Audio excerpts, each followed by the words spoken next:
Welcome to the Thrive Hive podcast, the place where success meets reinvention and nothing, I mean nothing, is off limits. I'm your host, Nancy Medoff, speaker, coach, best-selling author, and former corporate VP who knows firsthand what it means to leave a wildly successful career behind, to build a dream business and life, then blow it all up again when it's simply no longer enough. This show is for the positive disruptor. The woman who's already done the big job, built the business, raised the kids, and still knows in her heart she is meant for more. Here, we don't wait for permission to feel free. We talk about reinvention, aligned ambition, managing our energy, boundaries, and the power of surrounding yourself with the right women. This is not a networking group. It's not a therapy session. This is a space for elevated, honest conversations about business, life, and what it really means to thrive. So if you're ready to stop carrying it alone, ready to connect with women who get you, and ready to design what's next with clarity and confidence, come on in. This is your space. This is your time. Welcome to the Hive. We're back, Thrivesters. I have good news. I have bad news. I have all kinds of news for you. So here's what's up. Couple housekeeping issues. First of all, hello. Happy Chinese New Year? Nope. Solar New Year. So the Sun New Year was a couple days ago, the 4th. I'm recording this, I think, on the 5th, yesterday. And then the start of the Chinese New Year is the 17th of February. The reason why I believe this year we need to really talk about this is because I don't know if you've been following this, and I'm not going to spend too much time on it in case this is not your jam. And at the same time, I'm seeing this everywhere, so I feel like I need to talk about it. So you may or may not have heard that in the year of the Chinese zodiac, this year, 2026, is the year of the horse, not the horse, the year of the fire horse. And let me tell you, that's about as powerful as it sounds. So you might recall last year was the year of the snake, and we talked about shedding all kinds of things, stories, old beliefs, old habits, people, ideas that aren't serving you and your highest self, to sound a little bit cliche. I kind of can't help it. It's how I talk these days. So you have to shed all that stuff before that horse can take off and really take you into this incredible year. I wrote down a couple things because I want to make sure I get it right. And I have to tell you, I have been feeling this. I've been feeling it. I know you've been feeling it. I've talked to a lot of people who've been feeling it. This something big is happening this year, and I believe that it's the Lunar New Year and the Chinese zodiac. So the year of the fire horse, in a nutshell, according to Nancy Medoff, means it's a time for growth. It's a very dynamic year. Bold movement, bold action. Now, it's important that we clarify that we're talking about action with intention behind it, because there's so much. Think about it. A fire horse, that's a lot of energy. That's a lot of speed. It's rapid change, rapid growth, very, very powerful, and it can be intense. So your job and my job is to manage all of that energy and to make sure we're checking ourselves and to make sure that we are energetically ready, and that we are still anchored in who we are. This is wicked heavy. I'm from Boston. This is what we say. I know this is a very heavy way to start the podcast. It's time. It's time. I've been dancing around this topic. Like I said, yesterday was, I think it's the solar new year. And the next week is the Lunar New Year. So, I mean, this is it. So I want to tell you a little bit more about this. Powerful, energetic season. Yeah, it's Solar New Year. That's about activating fresh chi, all of that stuff, which I do believe in. So this year, again, this powerful energy, momentum, change, growth, movement, transformation, whatever you want to call it, we have to be grounded in our truth.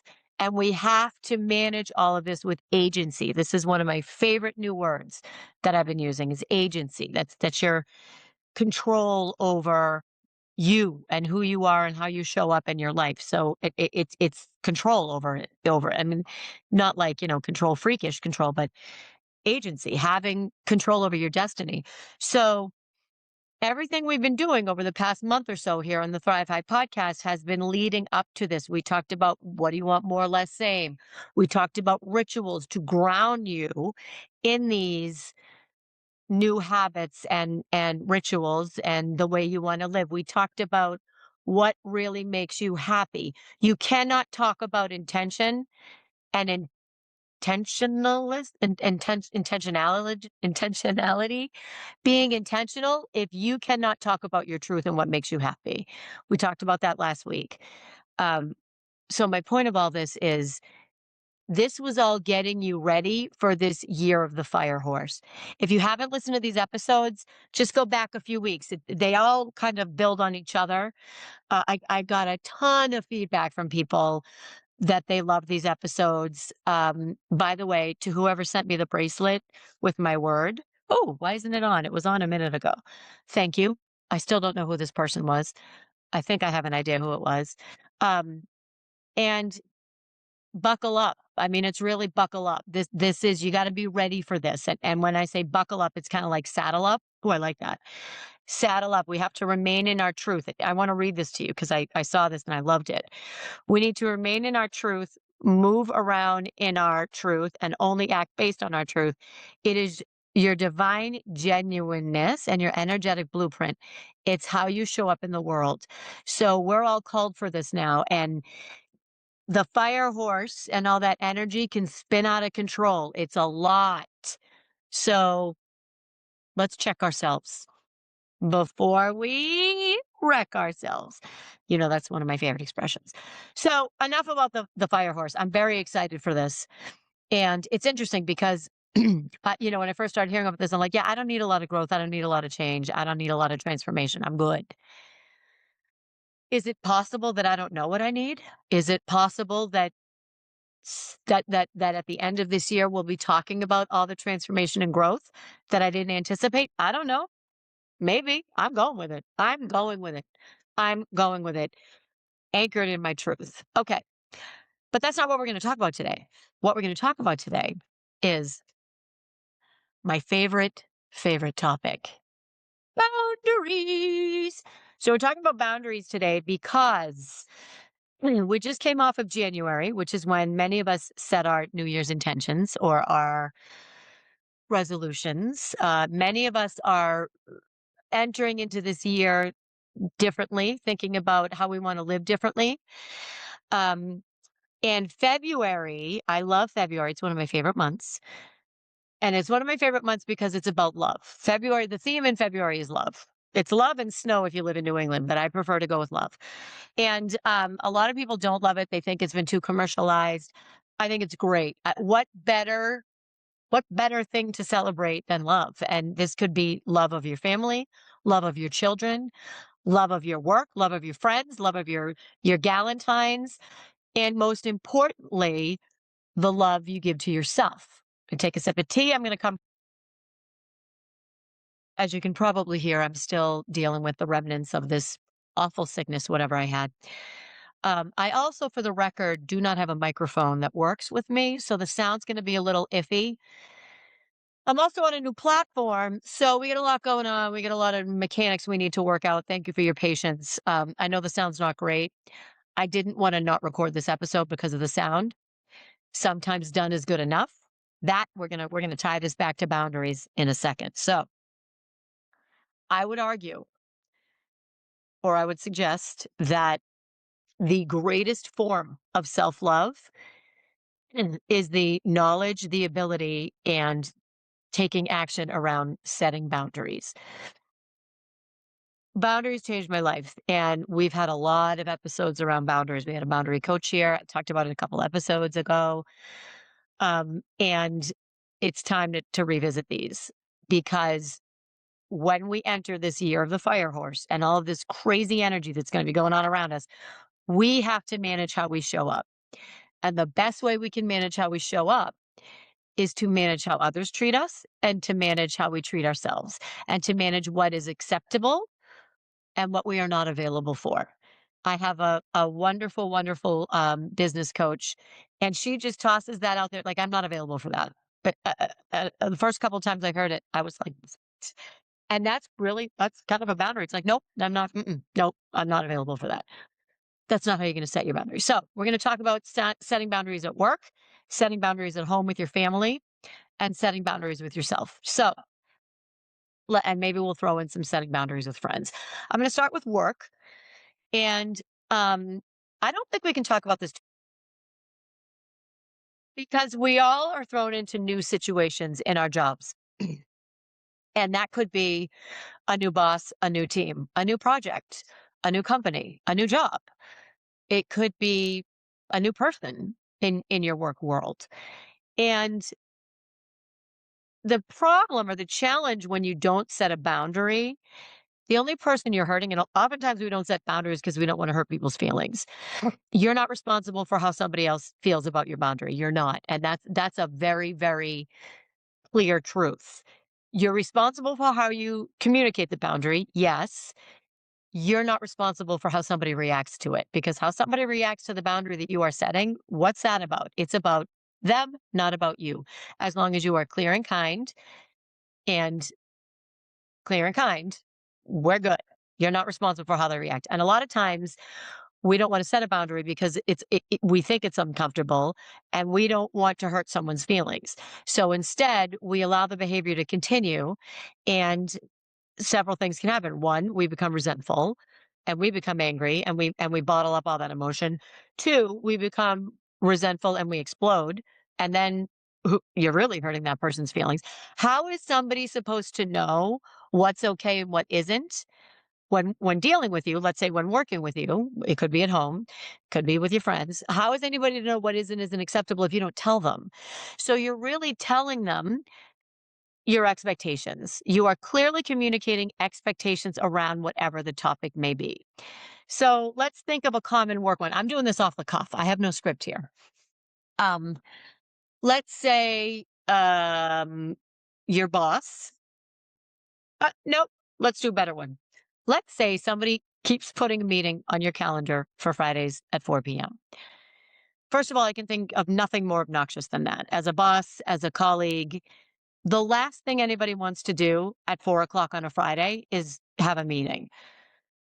I just think that's rude. And if you are a person that's doing that, you need to think about why, because there's no good reason. Okay. It could be, oh, I just want to wish them a happy weekend. Nope. Send them an email or do it on Thursday. Anyway, I have a friend who, this was hilarious. And this also the boundary, you don't need to declare your boundary. It's important. You should in many cases. She never did. All she did was when she would get a Friday afternoon meeting request, she would decline it. I could never get her to a meeting on a Friday. Um, and I would do a Friday morning meeting that I would do every now and then. I don't do that anymore, but that's a whole nother story. She would just decline the meetings. So eventually, so that was a boundary that she created without saying a word. Now there's a risk with that. Of course, there's a risk with that. But this was so important to her that she was like, no, I'm not having a meeting on a Friday. I'm going to give you an example in your personal life. Putting your phone on silent at 8 o'clock or at 7 o'clock at night, whatever time. Okay. So I do this. My phone is on silent from 7 p.m., I think, until 7 a.m. It's on silent. No one can reach me except my family and my husband. That's it. I'm sorry. No, my phone doesn't ring. I can see who's trying to get in touch with me. Um, and I didn't say to my friends, hey, everyone, listen, it's really important to me that I honor my wind down routine and I talk on the phone all day for a living, or I'm speaking to a large group. And I really need that time to re energize my social battery or to honor my nighttime routine so that I can get a good night's sleep. By the way, Thrivesters, I had two 100% sleep scores this week. Two, 100%. I don't even know what to say to myself. I can tell you that is rituals, and that's honoring my own boundaries. So we're going to come back to that in a second. So I'm so like excited about this. I have to take lots of notes. I know this is shaking. I'm sorry. It's because I'm writing. Okay. So excuse my cough. I'm sorry. So um phone goes off 7 o'clock. You can't reach me. Um, and a couple of my friends in the beginning were kind of like, "What's with you turning your phone off at 7? Why can't I reach you?" Like, well, you can reach me if it's an emergency, and it's because I need to honor that time. That is sacred time for me. And I don't check emails. I don't. It took me a long time to get here. I don't check emails. I will check texts usually because they're fun. Um, and I don't. And one of my friends who gave me a hard time about it, I went to text her, and what do you know? She has her notifications silenced because she has priorities. She's got to put her kid to bed. She's got to spend quality time with her husband. So that's a boundary right there. Again, so you don't have to declare it in the middle of town square and say, "I now declare that I'm no longer available after 7 p.m." You don't have to do that. You can. The boundary is the action. Same thing with emails at work. I want to talk about emails at work because this is a very, very hot topic. And many of the women that I coach, they say to me, "But it's not up to me. My boss expects an answer." If you have a boss that expects an answer 24/7 and on weekends, and I've had those bosses, it's time for you to find a new boss. That is not acceptable. That is not acceptable. Or it's time for you to manage that expectation or manage that boundary. I remember I had a boss, work nights and weekends all the time, emails all the time. It was like a who can send the most emails contest. It was absurd. And I had a colleague that I worked with, and she would never answer emails on the weekend. And I remember I said to her, how can you not do that? Like this this boss expects us to answer our emails. She said, "I have 2 kids. No, I can't. I can't, so I don't." And you know what? Like, sure, there was a little friction there in the beginning, but she set the boundary and that was it. You weren't gonna hear from her on the weekend. Heard from her first thing Monday morning. The sky didn't fall. Nothing crashed. It was so I talked about, behavioral boundaries. How you can set a boundary without saying a word, but let's talk about actually setting a boundary. And I'm trying to think of a common situation. And I do this all the time. So it's kind of ironic to me that I can think of one. All right. So let's say at work, um, your boss comes in and drops a project on your lap. It's a major project and you already have too much on your plate. Okay. Okay. Great. Simple. You can say, "This looks like a really exciting project. Would you like to help me reprioritize everything on my plate so I can get to it? Or would you like to extend the deadline?" There you go. I mean, was that rude? I don't think so. And I really like this one a lot. "This looks like a really great project. I'm excited to dive into it. Would you like to help me prioritize other things that I have on my plate, or would you like me to do that and tell you what's going to have to come off my plate?" I mean, if you say it kindly, is that a boundary? I don't know. Borderline boundary, maybe not. No, it is a boundary. So that's one way. That's saying this is too much on my plate. In order for me to do this, when you give me this, I'm going to have to put something else aside. Okay, let's talk about this as a fun one. Let's talk about someone who never answers your emails. I used to work with a guy who was a couple levels higher than me, and he didn't answer emails. This was his policy. He didn't answer emails if it was not at his level or above. If it came from somebody lower than his level, he did not answer emails. Bold. And you know what? He moved right up in the company. So more on that later. But he wouldn't answer my email. He never answered my emails. So, and I needed him to. I might have been a peon, but I needed his opinion, and it was creating a bottleneck. So I sent him an email once, and I said, "Hey, so and so, blah blah blah blah. Blah. Need your input on this. If I don't hear back from you by the end of the week, I'll assume everything's good to go and that you support the project." Didn't hear back from him. So here's the boundary. Okay, I know you read it. So if I don't hear back from you, I'm going to assume that it's okay and I'm moving forward with the project. This was not my boss, by the way. This was someone else. This was a different, a different stakeholder. If you behave this way, I'm going to behave this way. Clear, kind, and that was it. And then, so you set the boundary, you set it, and then you forget it. I talked about that last week. And it's important to honor the boundary. We'll talk about that later because I want to get on to boundaries with your family. Okay, the easiest one here is to talk about, when somebody wants to talk about politics at the table. I'll talk about that. I think we've talked about it a lot. I think I did a whole episode on that. It's really as simple as, let's say it's Uncle Frank. I talked about this in my newsletter, or sorry, the weekly buzz. If you have not signed up for the weekly buzz, get yourself on that list. It's once a week. Usually it mirrors what we talk about here on the podcast, and it's very powerful. All right, back to Uncle Frank. Uncle Frank, I'm really excited to have you over for dinner. I know you're passionate about politics. I am too. And I know we don't always see eye to eye. I really want to make sure that everybody has a good time. So I'm going to ask you not to talk about politics at dinner. Great. Okay. So he can say, well, no, I want to talk about politics. Well, for Uncle Frank, I get it. I know it's important to you. I'm going to ask you to make a conscious effort not to talk about politics. And if he says ahead of time, well, I'm going to talk about politics, well, then unfortunately, Uncle Frank, I'm going to ask you to pass on dinner because this is important to me. I'm hosting the dinner and blah, blah, blah. Okay. That's if he gives you flack ahead of time. Let's say he comes and he starts talking about politics. You've already set the expectation.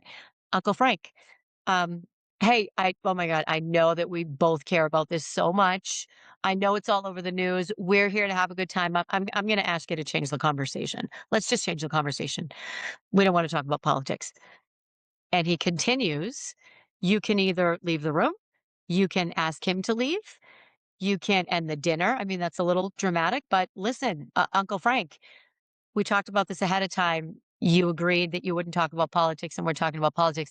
I'm going to ask you to stop talking about politics, or um, I'm going to ask you to leave. Aggressive, and yet clear and kind. Really, really good one.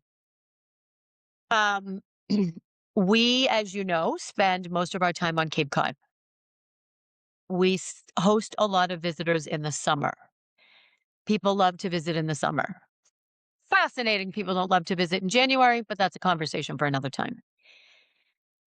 So, what happens is when people visit in the summer, we're not on vacation. We're working, we're living our lives. And we want to host people. We want everybody to have a good time. There are things that we're not going to be able to do. And there are going to be things that we want to do and that we have to do that are non negotiable. So, when we first started hosting people, my routine used to go out the window. So it was like, oh, well, let's go get those special croissants from down the road, the chocolate almond ones from the French patisserie that are so good, like on a Tuesday. I'm not going to work out, and it'll disrupt people. I want to be here to have coffee with people and enjoy the deck and the yard and all that stuff. Um, oh, I'm going to stay behind and I'm going to empty the dishwasher and clean the kitchen because it's really important to me that we maintain order, even though there's a little bit of chaos, obviously. But you guys go to the beach. I'm going to do that. This is what used to happen until I stepped into boundaries. And now it's simple. And it isn't really, it's like, it's not even a big deal. Hey guys, every morning I need to go for a walk and I'll usually go with Danny. Hey, we're going to go for our morning walk. We don't expect you to. We're going to make sure you have coffee. We'll figure out breakfast when we get back. If we're not here, here's where we are. And that's it. Coffee's here for you. You enjoy the yard. We're going to go for our walk. And when I get back, trust me, I'm going to be in a much better place. Um, it could be something as simple as, um, oh, okay. So that's a boundary. That's me. That's like a setting boundary for ourselves. Let me play this out with how a boundary we would set with them. Oh, okay, here we go. Hey everybody. Love having everybody here. I love that we love to eat the food and eat all the food and do all the things. I'm gonna ask for help in cleaning up the kitchen before we go to the beach. So I'm gonna ask that either you work it out yourselves and the kitchen's clean before anybody goes, or you stay and help me and, ask me what I need so we can bang it out and get it done in 10 minutes. So I'm kind of stumbling over this because I haven't done it in so long. People just do it now. It's what we do. Now, am I going through the kitchen with a white glove and saying, no one can go to the beach? The kitchen's not going, no, it's, so here's the boundary. If you want me to go with you, which usually people do, I need to make sure that the house is in some kind of order before we go. If not, I'll be stressed out the whole time because I know what's going to happen when we come back. We're going to come. This is me talking to you now, Thrivesters. We're going to come back. It's going to be chaos again. Like, no, I need things to be in order. And it's fun. And, the kids get involved in it. I had my granddaughter helping me cut fruit and cleaning up the kitchen the last summer. It was great. So it's really, if you want me to come, here's what I need. So here's my behavior. Here's your behavior if you want to see this behavior. Here's this behavior. Here's the other behavior. I'm going to give you one more example. Mhm. Let's say it's somebody on their phone constantly. Okay. This is a big deal for me. I work really, really hard for a peaceful um home, lovely, welcoming home. There's great energy in that house. And I will not have a phone at my dinner table at the Cape. I won't. Actually, I won't have a phone at the dinner table anywhere. I find it offensive. It's obviously triggering for me, um, and I get really resentful. And how's somebody else supposed to know that? So if somebody else sits down to dinner with their phone in their hand and scrolls as they're eating, which a lot of people do, which I do in certain situations, not while I'm at the dinner table as a guest in someone's home, in a beautiful home overlooking nature and, everything. Like, no, I'll do it if I'm alone sometimes. So the boundary is this. Hey, we really love having you here. Love that you're able to spend time and come visit with us. I'm going to ask you not to use your phone at the table. And if you insist on doing that, I'm going to ask you to take your dinner and go into another room. Clear and kind.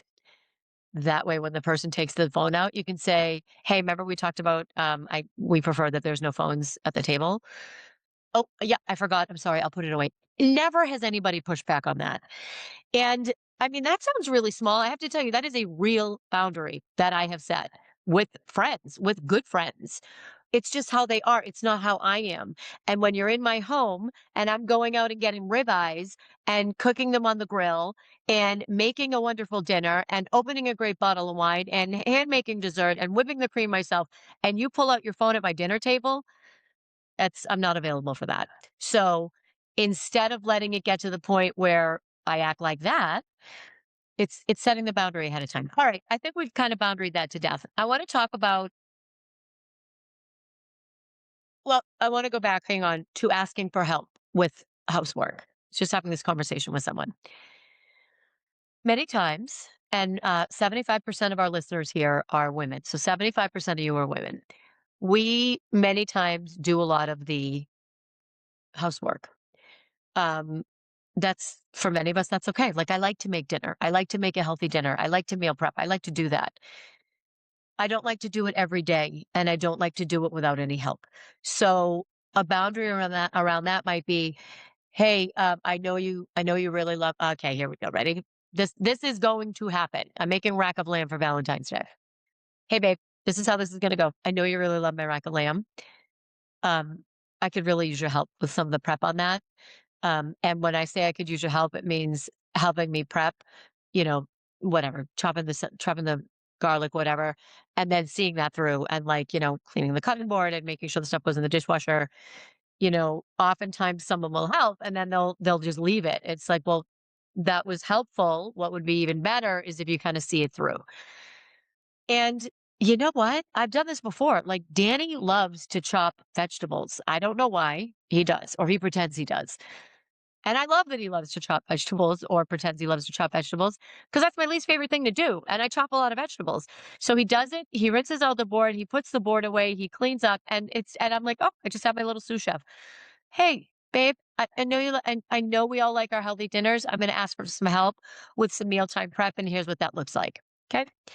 Then the boundary is, or if they don't, then you have to follow up, and that's where it gets hard. That's where it's maybe you don't make the meal and you all have takeout even though nobody wanted it. Maybe somebody else has to make dinner and it's not going to be the delicious and nutritious dinner that you were going to make. Maybe it's no meals are prepped for the week and everybody fends for themselves. And that's kind of not fun for anyone. So, okay, I beat that one to death too. All right, let's talk about boundaries with ourselves. This to me is the highest form of self love, self care, self love. It's honoring the boundaries you set with yourselves. And that's why I wanted to spend so much time on rituals. Rituals to me are boundaries that I set with myself. So rituals, and remember we said good, better, best, like if I have all the time in the world, here's what I'm going to do for my morning routine. If I don't have any time, if I have a little bit of time, here's what I'm going to do. And here are my non-negotiables. So the boundary for me is the non-negotiables. I have been really, really um, cognizant of honoring my own boundaries lately. And actually, I just had a conversation with a friend. I was sick, as you know, lost my voice for 4 days. She wanted to talk to me at 6 o'clock p.m. And I said, I can talk for like 5 minutes maybe, but I really have to rest my voice. I really have to manage my energy. I have to get better. And she was fine. She's like, "I get it. I get it. Let's just talk tomorrow." Another friend, same thing. She's like, "Let's just talk the next day." The reason I'm telling you this is because of these sleep scores. 100% sleep score. I have never seen 100% sleep score. And if you're wondering what that is, on my Apple Watch, it's sleep cycle. I think it comes with your iPhone. If you have an Aura ring, same thing. I don't use the Aura ring. I just use my Apple Watch. And sleep is very important to me. As you may know, deep sleep is extraordinarily important because that helps prevent cognitive decline. I think it might be the number one thing you can do to help prevent cognitive decline in your later years. And I wasn't getting any deep sleep for a long time. For a long time. So I made some significant changes and there were payoffs, trade offs, if you will. So over the past month or so, I've really, really been honoring those rituals and celebrating those rituals. Like the other night, I like a nice quiet place, dark room. If I'm really feeling it, I'll light a candle. And I was sleeping somewhere different than Danny. We were in different places, and I sent him a picture. Like I was so proud of myself. And he'll do the same thing. Like he'll send a picture of himself reading a book in bed at 8 o'clock. Like that's how important it is to us that we get this sleep. So, a couple of things. Honoring and your morning rituals, same thing. Your workout rituals.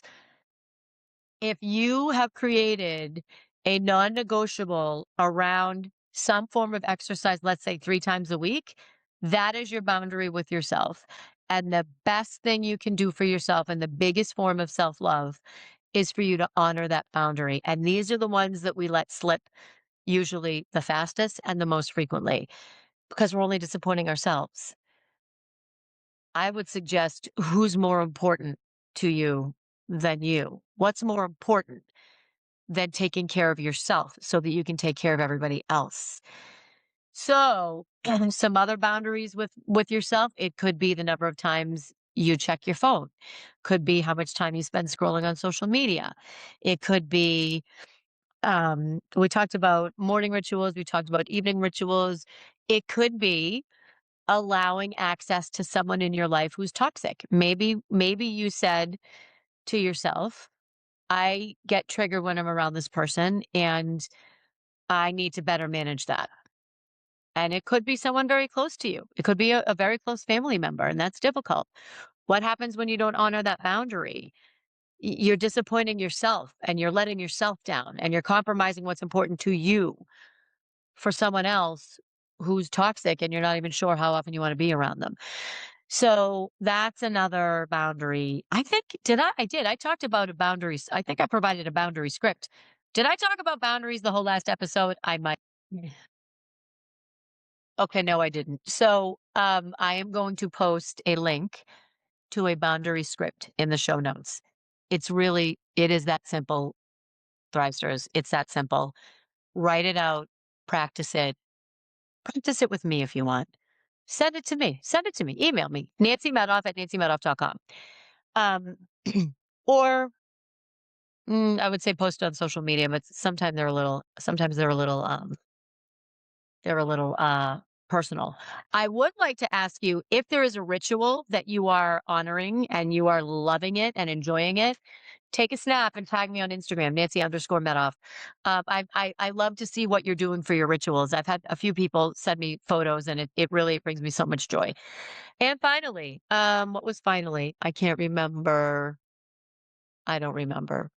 I can't remember. Um, I don't remember. There was another call to action.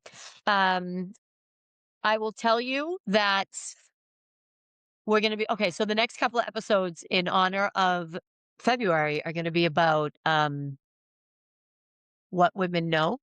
I want to celebrate like the women, the Galentine's Day. I want to really take this Galentine's Day theme. And if Galentine's Day had a theme, here's what it would be. And I'm gonna talk about it. We are gonna miss an episode, or I am gonna miss an episode. I will be in Kenya on safari. That's what it was. If you have any don't misses in London, I'm spent a couple nights in London and then a few nights in Masai Mara. Please send me a note on Insta, send me an email, however you find me. Um, I need some not misses. I've been to London often. I haven't been to London lately. If there's a fun new restaurant or something not to miss, take a screenshot, tag me on Instagram. I'll try to work it into the trip. So I'm going with a dear friend. I didn't even realize it's around Valentine's Day. Ha! To celebrate a big birthday for her. And this just ties into the theme of women celebrating women and women loving your friends, loving yourself, loving your life, which is what we're going to talk about in February. So we are going to miss a week. Can't remember why I was telling you that. And also when I get back, here's why I was telling you. So my coaching program, it's usually 12 weeks and that's usually non-negotiable. So I just started a coaching program, or I didn't just start it. I'm halfway through a coaching program with a new client, and it's an 8-week lightning coaching program. And I really like it. Usually I stick to the 12 weeks. So this is 8 weeks. We talked earlier about standing in your truth. We talked earlier about agency, knowing what makes you happy, more or less same, curating this fire horse energy in this life where you get to transform into who you want to be. If you need help with this, that's a lot of what I do. I mean, I do a lot of career coaching, obviously. I also do a lot of what now, what next. You know, my kids are grown. I don't even know who I am anymore. Or I'm getting ready to wind down my career. Who am I if I'm not a corporate executive owning the boardroom? This is very, very, very scary for a lot of women. I've been through it at least twice. I go through this with coaching clients. I guarantee you will come out on the other end so pumped about who you are and what you want to be and how you want to live. If you're interested, get on the wait list. I'm not going to start really doing this until I get back in the end of February. So that'll give us March, April, right into May. You're going to hit May, ready to go. I'm going to put a link in the show notes to the wait list. What else? I think that's probably it. So boundaries, set them and forget them, clear and kind. And the key is to make sure you are honoring them and holding them with everybody, most importantly with yourself. So with that, Thrivesters, peace out. I will see you next week. And go on out there and thrive like you mean it. Peace out. That's a wrap, Podsters. Thank you for tuning in to this week's Thrive Hive podcast. Hopefully, after listening today, you're feeling a little more fired up, a little inspired, or maybe a little more like yourself and like the person that you know you're meant to be. And if you loved today's episode, take a screenshot, share it on Instagram, tag me. I love to see where and when our Thrive Hive is growing. And if you're thinking about someone who you think should really listen to this episode, send it her way, because we all deserve to go out and live that life we work so hard to build. Now, go thrive like you mean it.